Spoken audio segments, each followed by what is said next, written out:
Hello my crafty peeps, it's Cheyenne from ecdesignstudios.com. I am an independent Stampin' Up! Demonstrator. We play with a lot of wonderful Stampin' Up! Products here. Welcome to Scrapbook Saturday. I am loving this series, loving it so much. Alright, so I've got these photos of my kiddo. This is from 2011. That is how behind I am on my scrapbooking.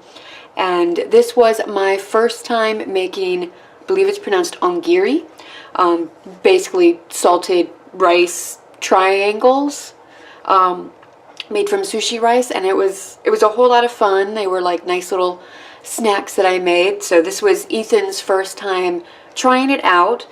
We both decided that we did not like the nori, the seaweed. So yeah, we've skipped that step every other time we've made it. So these are going to be fun to scrapbook. So for some reason I'm thinking we need to do a little Foxy. So I've got my Foxy Friends stamp set that I've pulled out. Probably going to use some trees, mushroom stuff, I don't know. I'm just going to kind of make a whole little scene. I don't have a set idea of how I'm going to scrap it, because sometimes when you're scrapping a photo you kind of have to play around with the layout a little bit more. It's more of a process, and this will be more of a process video too. Once I give you the idea of what I'm going to be using, I'm going to switch it over to voiceover like I do sometimes. Alright, I also thought that we're going to need some texture in the background, so I pulled out my gorgeous Grunge Stamp Set. Of course, I've got the Foxy Friends, or Fox Builder Punch, so that's always nice to have. And I pulled out the A Little Foxy Designer Series paper stack. It's a 6x6 stack with lots of fun double-sided paper that goes with the Foxy suite. Look at those little foxes. So it's just, I love the whole suite. It's very, very cute, very, I think, appropriate for, doing a scrapbook for a little boy. I've got my Project Life journaling pens. These are fantastic. And some ink colors that I pulled out are Pool Party, Smoky Slate, Tangerine Tango. These kind of go with the Foxy suite. I also pulled out Wild Wasabi and Basic Black, because you need a little basic black and everything, right? I have my Stampin' Scrub and my Stampin' Mist. Of course I do. My Stampin' Trimmer. Love this. So worth it. And I'm going to try not to use my Big Shot today, but I make no promises. I have a piece of Whisper White 12x12 cardstock and some scrap pieces of Whisper White. I'll probably need to grab more. Snail Adhesive, dimensionals, and I think it's probably going to be it for the basics. Maybe some fine tip glue pen for putting together the punches. So without further ado, let's get started. Okay, time to get our speed on. So first thing I'm going to do is go through the A Little Foxy Designer Series paper and pick out the ones that I want. So I ended up choosing the little gray hearts. I think that paper is so adorable. I pulled out the one with the different color Foxies. They're so cute. And a little Calypso Coral one, because I thought it needed a little pop of color, and the nice little zigzag pattern with the Pool Party and the gray colors. I think that those are just gorgeous. And then I'm just going to take them and cut them at various sizes to pop them onto my my project, just to kind of asymmetrically frame everything. I loved those little foxes along the bottom edge of the bottom photo. I thought that was just precious to me. And yeah, so it was just a matter of playing around with placement, and this is something that's just trial and error. There's a lot of process to this, and I really feel that adding those little bits of Tangerine Tango, it really helps to make everything pop and almost like give it a visual weight, so it doesn't just seem like the photos are just kind of floating there. Once I have my rough placement down, I'm going to pull out my phone and I'm going to take a picture of it so that I have a reference for when I'm putting it back together. And then I'm going to take and do a pencil outline lightly around the outside edges so that I have a starting off point for when I'm stamping. This really helps in determining like where I need to stamp so that I'm not stamping and wasting my time. So I'm going to pull out the gorgeous Grunge Stamp Set, and set is retiring, so you have until May 31st to get this set, and all of the retiring products are while supplies last, so keep that in mind. So I grabbed the bigger splatters and I used the Tangerine Tango to pop one in each corner.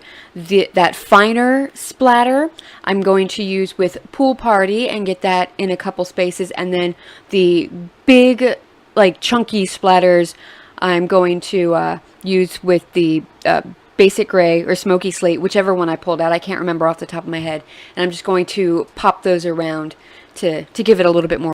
And balance. Balance is important. Everything must work in harmony. And then I thought, all right, it needs a little something. So I pull out the little diagonal striped bit that reminds me a lot of like a washi tape, and I'm going to use Pool Party to get that stamped in the opposite corners, and I really think that this adds so much. Again, I'm so upset that this set's going away, but I love that I still have it for my own personal use. This is a stamp set I am never ever going to give up, so I really can't recommend it enough. So get it while you can. Then remember to erase the pencil marks off of your project. It probably won't make too much of a difference, but I would know it's there. So I have to. Then it's time to start adhering everything down. So I've got my Snail Adhesive and I'm going through it. I'm almost like building it backwards and forwards, trying to get everything to line up where I want it to be, where I'd aimed for it to be. And this is something that I find is the hardest part because there are a lot of pieces that are overlapping. So a couple tricks is to use your silicone sheet, and you'll see in a little bit I'm going to go and grab mine because it's a lot easier when you're working with live adhesive to work on a silicone sheet because it's not going to stick to the paper. It just makes it easier.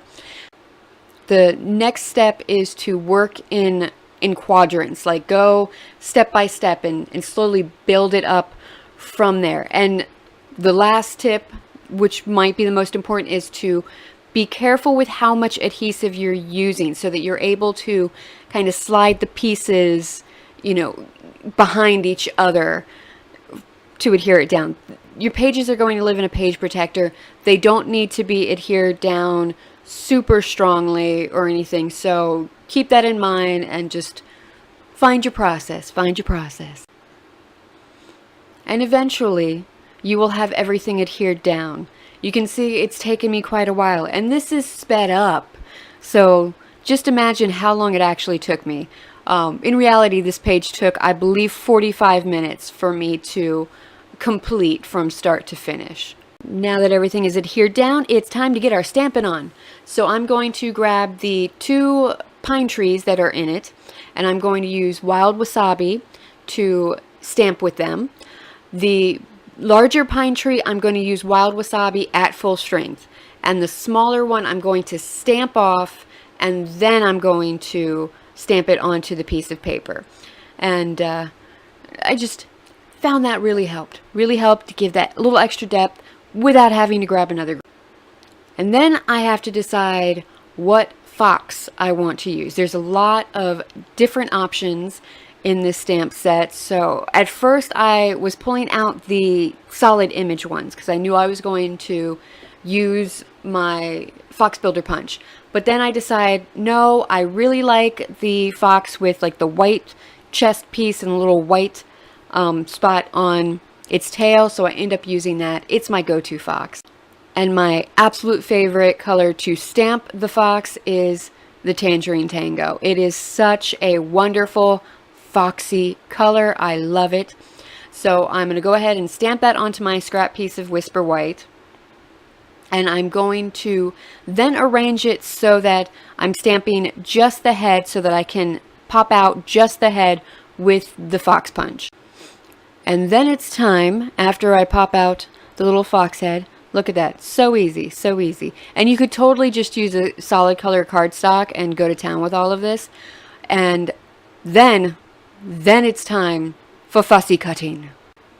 And I really sped all of this up. I wish I could fussy cut this fast, but I can't. So it is worth it to take your time when you're fussy cutting just to make sure you're getting the details. Don't move the hand with the scissors. Move the hand that's holding the paper. And that will help you out so much when you're fussy cutting.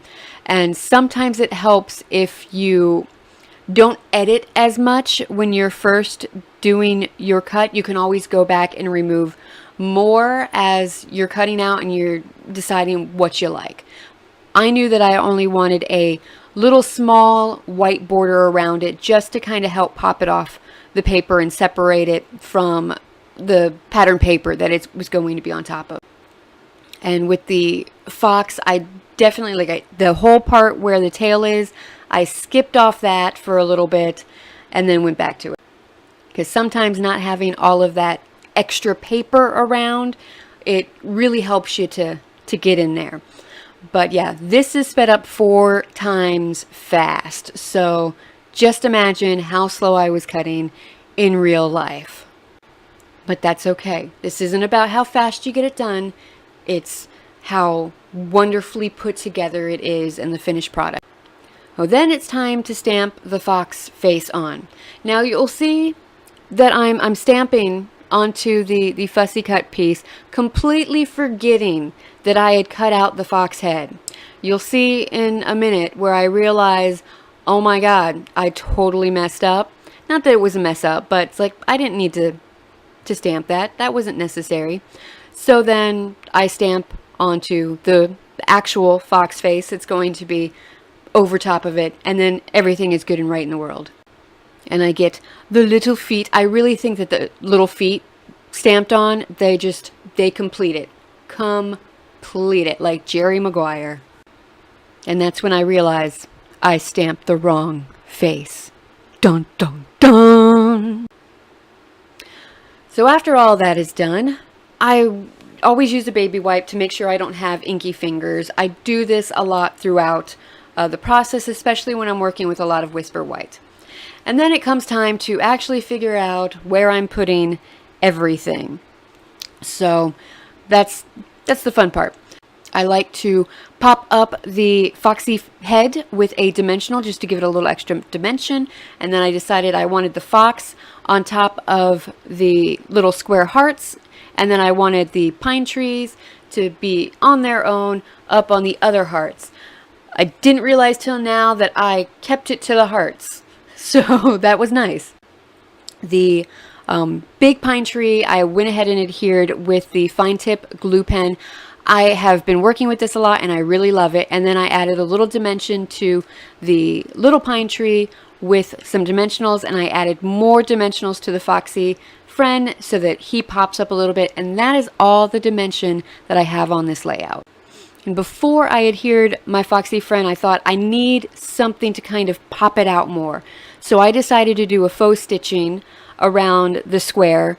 And then I realized I want this faux stitching around everything because I think it really sets it off and adds something. So I added the faux stitching to all of the different pieces, and it really does give it that extra pop. It grounds it a little bit. It's not just stuff floating there. So it was a little labor of love, but totally worth it. And it's such a simple thing to add to your project. And we're still dotting. We're dotting. We've got a whole lot more dotting to go. So we're just gonna keep on dotting. Keep on keeping on. And we're almost done. Just a little bit more stitching, and then it'll be time to write the journaling. So I decided to go over the washi tape piece underneath the Foxy friend and write my journaling there. It's really simple. It just says Ethan's first onigiri. We liked the rice part but decided to leave out the nori next time. I kept it simple. That was the story. I don't do titles for my layouts because I want my journaling and my pictures to kind of speak for itself.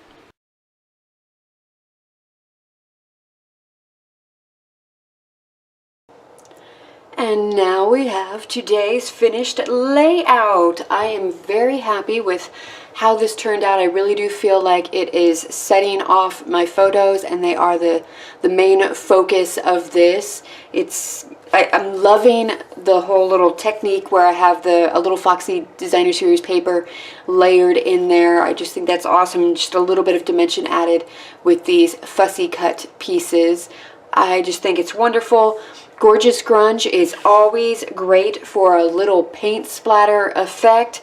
It's just wonderful. You get that paint splatter look, but you have some control over it. And I think that's pretty awesome. Let me give you a little up close. Adding that little stitching around the edges of each piece of paper, I think really adds something to it. Gives it just that little bit of something that you might need.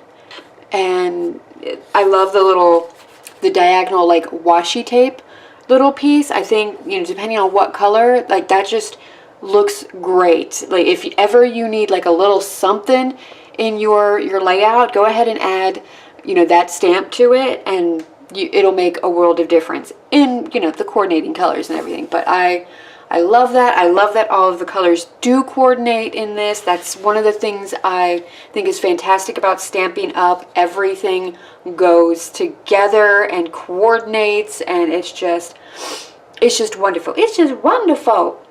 I personally don't do titles for my scrapbook layouts anymore. After so many years of doing layouts, I have run out of titles. So I just think my photos will speak for themselves. I'll do the journaling. I'm commemorating the moment and the memory. So I hope that going through all of this with me and watching my process inspires you to print out your family photos and become your family historian. Get your memory keeping going. Oh, that's it for today's video. Thank you so much for watching. If you liked what you saw, please like and subscribe. If you're already a subscriber, welcome back. I love having you guys come over and visit. A list of the products I used can be found in the coordinating blog post on my website. The link to that is in the description bar, and I am now linking the products straight to my online store in the YouTube description bar as well. It's going to take you right where you're supposed to be. I have no worries about that anymore, so that's pretty wonderful. Though I do suggest you head on over and check out the coordinating blog post. There's more pictures and stuff there, and it also links you to all of my other projects. They're all over on my website. You know, so much information over there. Sign up for the monthly newsletter. Sign up for the Classes and Kits newsletter if you want to be informed of whenever I'm doing those. See, what else? Links to my online store. You can shop there 24/7. Can be found in the description bar and on my website. You can also follow me on Facebook and Instagram. Those links are also in the description bar. Facebook, join me every Friday for Facebook Friday Live. I usually try to get on around 6 or 7 p.m. Eastern Time. The majority of Fridays I will be on there doing a little project. Sometimes my son, my kiddo, he's there with me crafting. It's a whole lot of fun, so feel free to stop on by and craft with us. Get your kiddos over and involved, and we can all craft together. It'll be great. And on Instagram, you just see a lot of sneak peeks and everything. You also see it on Facebook. Let's be real now. You know, social media, you just post on everything. So eventually someone will get the information. All right, that's it for today. Until next time, happy crafting. Bye.